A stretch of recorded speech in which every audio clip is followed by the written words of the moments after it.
조국 전 장관을 상대로 한 소송을 제기됐다는 뉴스도 전해지고 있습니다.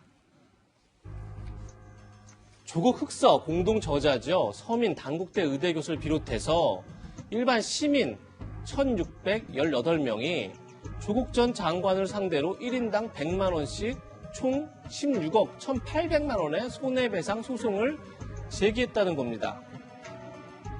그 이유가 조국 전 장관 때문에 스트레스를 받아서 구안화사, 흔히 우리가 안면마비라고 얘기를 하는데 그런 게 왔다. 그래서 한 의원에서 치료를 받았다. 또 자식에게 미안하고 허탈한 마음에 밤잠 못 잤고 우울증 약까지 먹었다. 지금까지도 인정하지 않는 추악함에 치가 떨린다. 이런 이유들을 들어서 시민 1,600여 명이 소송을 제기했다는 겁니다. 서민 단국대 교수는 조국 전 장관이 처벌받거나 반성하기를 기대하는 게 아니다. 조로남불, 조국 전 장관의 어떤 위선을 얘기하는 거죠. 잊혀지지 않길 바라는 마음에서 이번 소송을 제기했다. 이렇게 얘기하고 있습니다. 이 소송을 대리한 김소연 변호사는 조 전 장관이 숱한 거짓말은 기사와 본인 트위터에 전부 있다. 그래서 소장을 작성하는 건 전혀 어렵지 않았다. 그런데 쓰는 내내 매 쟁점마다 마주하게 되는 인간 혐오로 분노하게 됐다. 이렇게 밝혔는데요. 정혁진 변호사님, 네. 많은 분들이 궁금할 것 같아요. 조국 전 장관 사태 때문에 내가 굉장히 정신적으로 힘들었다. 이게 과연 조국 전 장관을 상대로 손해배상 소송을 할 수 있는 건지 어떻게 보십니까? 뭐 손해배상 소송하는 것은 뭐 자유이고요. 그런데 제가 이제 김소연 변호사보다는 조금 더 경력이 오래됐으니까 변호사로서 자세는 아닌 것 같다. 뭐 그거 하면서 그렇게 좀 냉정하게 객관적으로 법적으로 봐야지 개인적인 감정을 소장에다가 싣는 것은 맞지 않다 싶고요. 그다음에 현실적으로 이제 서민 교수도 아버지가 법조인이셨던 것 같은데 이제 이거 승소하기 어렵다라고 하는 거는 서민 교수도 잘 아실 거예요. 아시는 것 같고. 왜냐하면 손해배상 청구 소송에 있어서 굉장히 입증한 것이 어렵거든요. 구안화사가 조국 전 장관 때문에 왔다. 예. 이것을 인과관계를 입증을 해야 되는데 아주 뭐 대단한 뭐가 있지 않는 이상은 현실적으로 입증하기는 어려울 것 같고 그럼에도 불구하고 왜 이런 손해배상 청구 소송을 1,618명이나 되는 많은 시민들이 제기를 했느냐. 이것은 제가 봤을 때 그냥 하나의 퍼포먼스가 아닌가 일단 그런 생각이 들고 예. 그다음 제가 이제 시간이 좀 남아가지고 계산을 해봤어요. 어떤 계산을 해봤냐면 소송에서 패소한 당사자는 승소한 그 사람한테 변호사 비용을 지급을 해야 되거든요.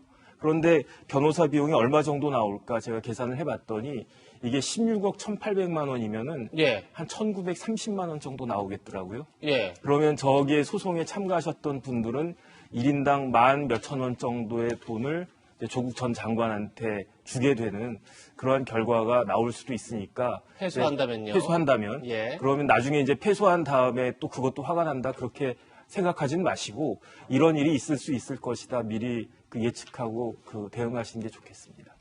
네, 뭐 소송 내는 건 자유지만 어떤 결과가 나올지 굉장히 주목되는데요. 조국 전 장관은 어제 자신의 소셜미디어에 이런 글을 올렸습니다. 과거 국가정보원이 자신에 대한 사찰활동을 한 자료를 공개 청구해서 일부 자료를 받았는데 그 내용에 보면 딸에 대한 정보까지 취합했다는데 정말 화가 난다. 이런 국가범죄에 책임이 있는 정치 세력을 잊어서는 안 된다. 아마도 지금 그것이 이명박, 박근혜 정부 때 일어난 일이니까 국민의 힘을 지목한 것 같은데요.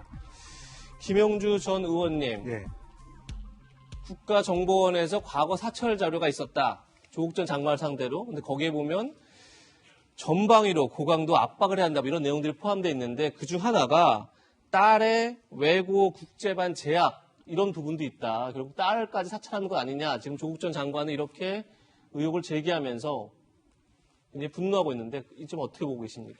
사실은 이제 뭐 여러 가지 사찰과 정보 수집은 좀 구분할 필요는 있을 것 같고요. 일단 이것은 뭐 국가정보원의 일일 수는 있지만 과거의 일이죠. 현재 정부에서는 할 수 없는 그렇죠. 국내 예. 정치에 관련된 부분이 과거에 그런 일이 있었던 게 사실이고 그런데 실제로 주요한 인물 중에 한 사람이었으니까요. 시민사회 단체 활동을 했고 상당히 많은 어떤 민주 진영에서 촉망받는 서울대 교수였으니까 아마 그때 당시에 보수 정부 입장에서 국정원에서 그런 자료 수집을 했을 겁니다. 그런데 이것은 사찰이라고 말하기 어려운 부분도 좀 포함되어 있어요. 그런데 그 사람의 딸이 어디 다닌다라고 하는 것은 굉장히 깊이 있는 뭐 밀착 취재나 그렇죠. 연구가 아니더라도 그냥 그러니까 알 불법적으로 수 있는 취득하지 않아도 알 수 정보다 있는 이런 정보였기 말씀이시죠? 때문에 실제로 좀 이제 딸을 마치 뭐 이렇게 도층이나 감청을 통해서 뭐 딸의 사생활을 들춰낸 듯이 하는 것은 좀 살펴볼 구분해서 볼 필요가 있고 일단은 부적절한 과거의 국정원의 행태가 아니었나 그렇게 생각이 듭니다. 예, 조국 전 장관은 좀 국민의힘에 성찰 요구한 듯한 그런 발언도 했는데 김연아 비대위원님 어떻게 보십니까? 저는 2년 전인가요? 조국 사태가 처음 터졌을 때 광화문에서 굉장히 많은 사람들이 분노해서 나왔습니다. 그때는 저희 보수를 지지하는 어떤 정당인들만 올라오신 것이 아니라 일반 중도 또 정치에 관심이 없었던 분들도 굉장히 분노하셔서 거리로 나오셨었는데요. 그것이 설사 작년 4.15 총선에서 국민들에게 어느 정도 코로나가 더 시급하기 때문에 좀 한 단계 용인을 받았다고 하더라도 저는 그것이 없어진 게 아니고 계속 요번에 4.7 재보궐선거에서도 드러났다고 생각이 됩니다.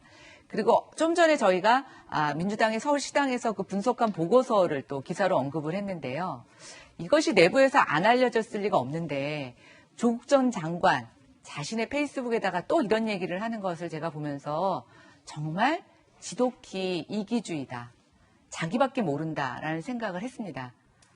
고의였던 아니었던 지금 본인 때문에 본인이 속했던 정당이 어려움을 겪고 있는데 끝까지 자기 얘기만 하고 있는 모습 저는 정말 좋아 보이지 않습니다. 네. 네, 여야 의견 들어봤고요.